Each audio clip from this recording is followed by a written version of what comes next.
कशा आहात? मस्त मजेत ना? एका नवीन रेसिपीमध्ये अगदी तुमचं मनापासून स्वागत आहे।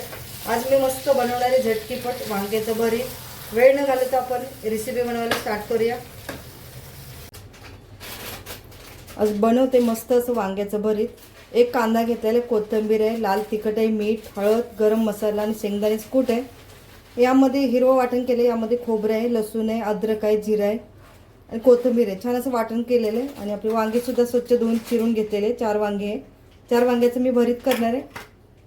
आता हे छान मिक्स करून घेऊया।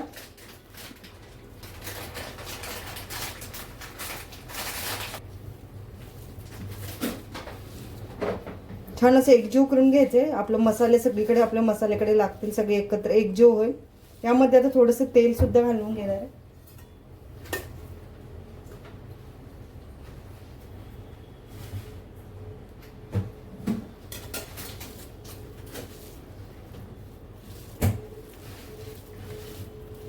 छान एकजीव करून घेऊ।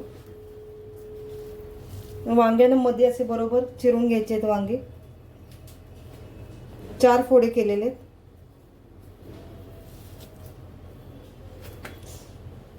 फाटलं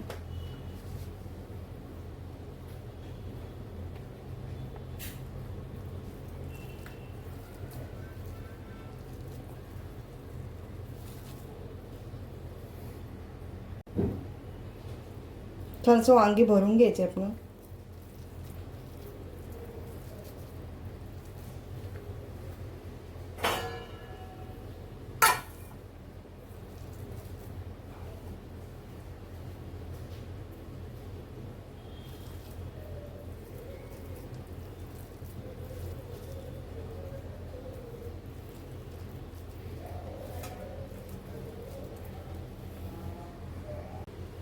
कुकरला मी भात लावलाय, भातावरतीच हा डबा ठेवून घेणार आहे आणि आपल्याला वांगे उकडून घ्यायचे आहेत। 4 शिट्या घेणार आहे। कुकरमध्ये भाताचा डबा आहे, त्यावरती हा डबा ठेवून देणार आहे। यावरती झाकण ठेवून घ्यायचे आणि आपल्याला 4 शिट्या कुकरला भाताला घ्यायचे, त्यामुळे ते 4 शिट्या होणार। बघू शकता मस्त आपलं वांग असं उकडलेलं आहे।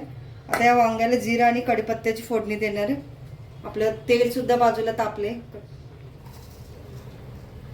तेल सुद्धा तापलेले, यामध्ये थोडंसं जिरं घालून घेणार आहे।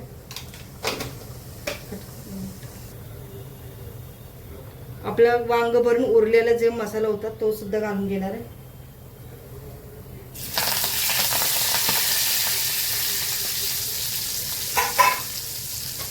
तेलावरती चांगलं परतून घेऊया।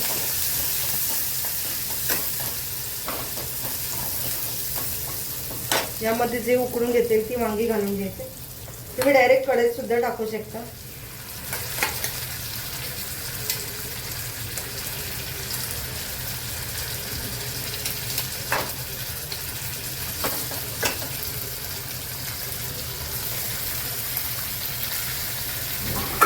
तेलावरती चांगलं परतून घेऊया आपण। आणि हे वांग खूप छान लागतं असं उकडून घेतलेले वांगे।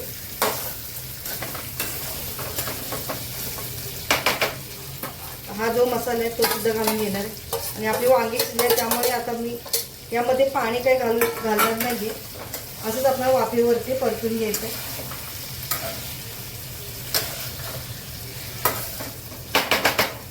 यावरती झाकण ठेवून घेऊया एक 5 मिनिटासाठी।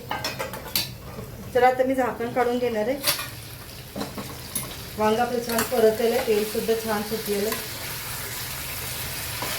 आपलं खाण्यासाठी वांग तयार झालेलं आहे। तर वरून कोथिंबीर घालून घेणार आहे।